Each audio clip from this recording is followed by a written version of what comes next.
Good morning बच्चे, कैसे हैं आप सब। Welcome back.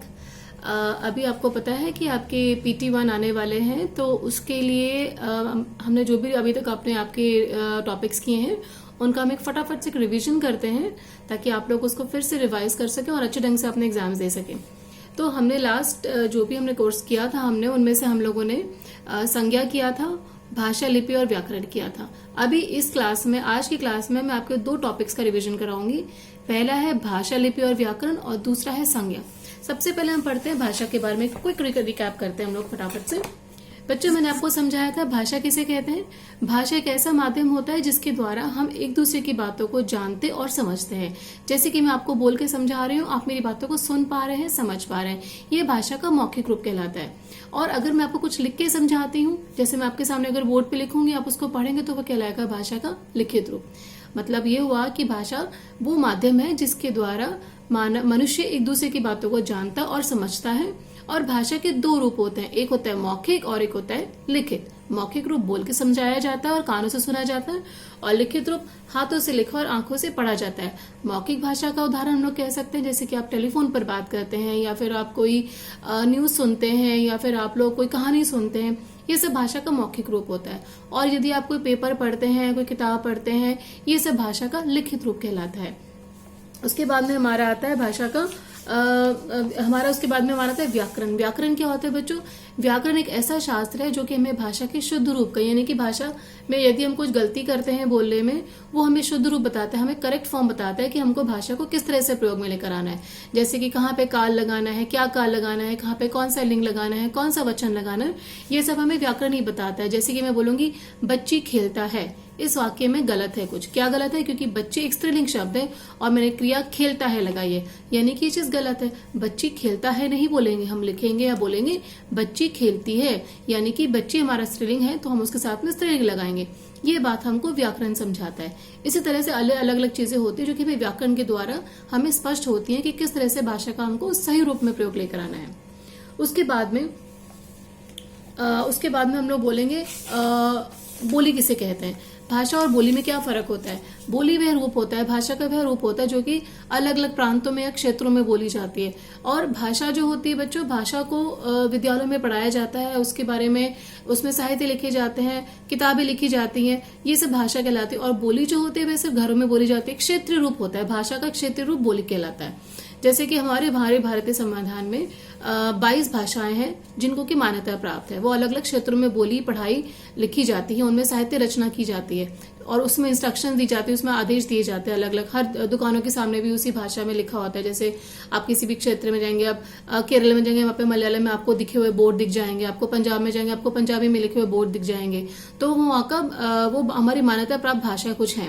और हमारी राजभाषा कौन सी? हमारी ऑफिशियल लैंग्वेज है हिंदी। हिंदी हमारी राजभाषा है, जिसको कि हमारे देश में सरकारी कामकाजों में प्रयोग में लाया जाता है।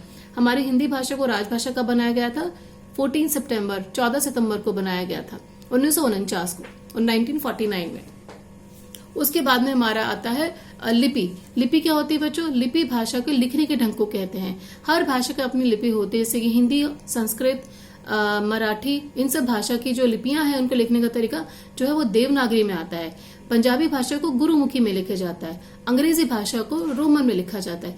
इस तरह से अलग अलग भाषाओं की अलग अलग लिपियां होती है। लिपि का मतलब भाषा के लिखने के ढंग को लिपि कहते हैं। उसके बाद में हमारा आता है आपका भाषा हो गया, आपका लिपि हो गया, आपका व्याकरण हो गया।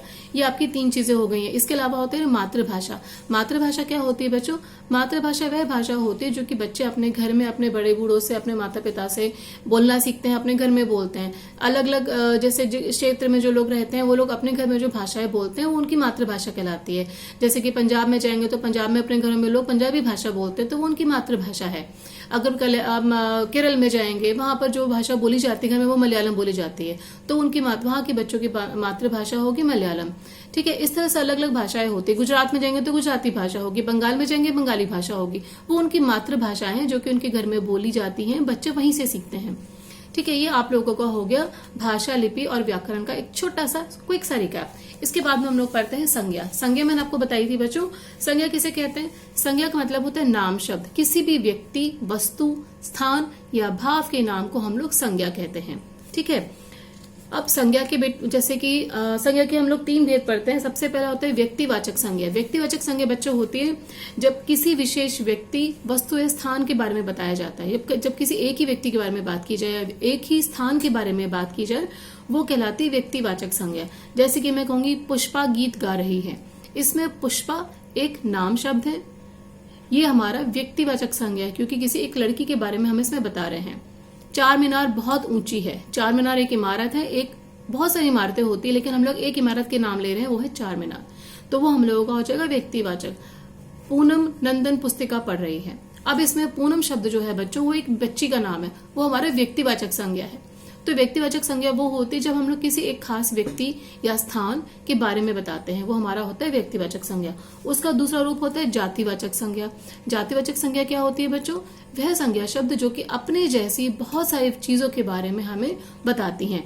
जैसे कि मैं बोलूंगी बच्चे खेल रहे हैं, लड़कियां नाच रही हैं, या फिर हम बोलेंगे पेड़ पर बंदर उछल रहे हैं। अब मैंने पहला वाक्य बोला बच्चे खेल रहे हैं, इसमें बच्चे बहुत सारे हैं, कोई एक बच्चे की बात नहीं की गई है, तो ये हमारा होगा जातिवाचक, यानी कि बच्चा जो शब्द है वो अपने जैसे बहुत सारे और बच्चों के बारे में बता रहा है। या फिर मैंने बोला लड़कियां नाच रही हैं, इसमें लड़कियां जो शब्द है वह अपने जैसी अलग अलग बहुत सारी लड़कियों के बारे में बता रहे हैं। या फिर बंदर, पेड़ पर बंदर उछल रहा है, पेड़ बहुत सारे होते हैं, बंदर भी बहुत सारे होते हैं, हमने किसी खास बंदर के बारे में या किसी पेड़ के बारे में बात नहीं की है। ये सब हमारे जातिवाचक संज्ञा में आते हैं जो कि अपने जैसी अलग अलग बहुत सारी चीजों के बारे में हमें बताते हैं। ठीक है, इसमें हम अंतर कैसे करेंगे व्यक्तिवाचक और जातिवाचक में? व्यक्तिवाचक में बोलूंगी जैसे कि मोहन पुस्तक पढ़ता है, तो मोहन इसमें व्यक्तिवाचक क्योंकि मैंने एक खास बच्चे का नाम लिया है।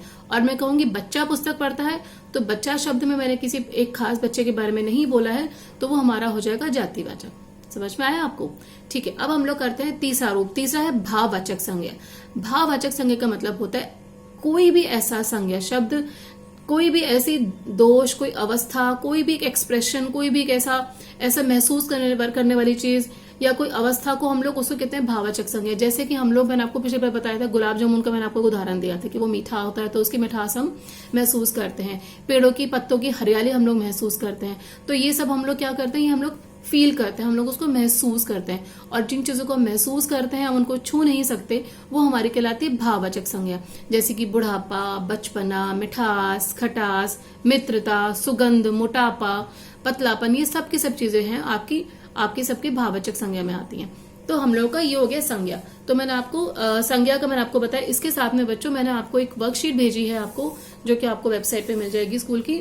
उसमें मैंने एक रिवीजन भेजा है आप लोगों के लिए। उस रिवीजन में आप लोगों को क्या करना है, मैंने भाषा, लिपि और व्याकरण से संबंधित कुछ प्रश्न लिखे हैं और साथ ही साथ संज्ञा के लिए कुछ एक्सरसाइज भेजे। वो सिर्फ आपके रिवीजन के लिए हैं। आप उसको अपनी कॉपी में, जैसे आपको क्लास में एग्जाम से पहले टीचर्स करवाती हैं, आपको दोहराव लिखवाती हैं, इसी तरह से आप लोग दोहराव लिखकर उन क्वेश्चंस को, उन प्रश्नों को अपनी कॉपी में करेंगे, दोहराव लिख के करेंगे उसको आप लोग। वो आपके रिवीजन के लिए मैंने आपको दिया हुआ है।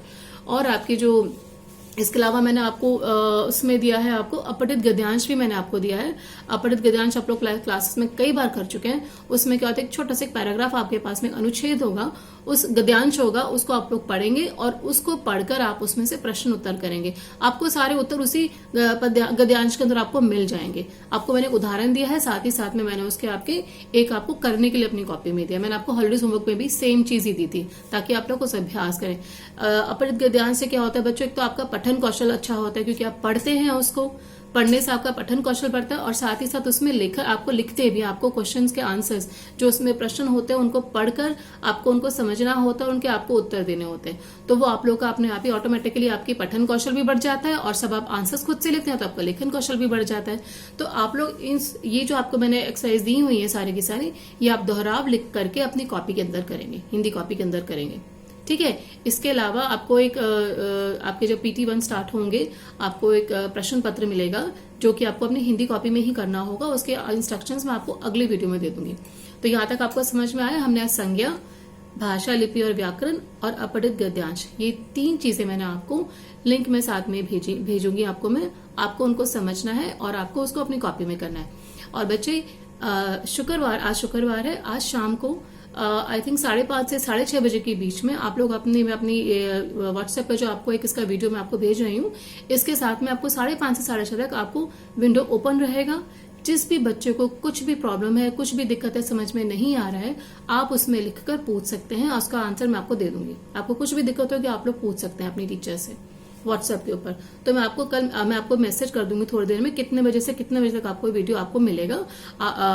विंडो खुलेगी और आप उसमें प्रश्न पूछ सकते हैं, उसको टिक करके रखिएगा ताकि आप लोग पूछ सके। 1 घंटे के लिए आपके लिए विंडो ओपन रहेगी। ठीक है, तो ऑल दी बेस्ट, इसको करिए अच्छे ढंग से, अपने PT1 के लिए तैयारी कीजिए। बाय।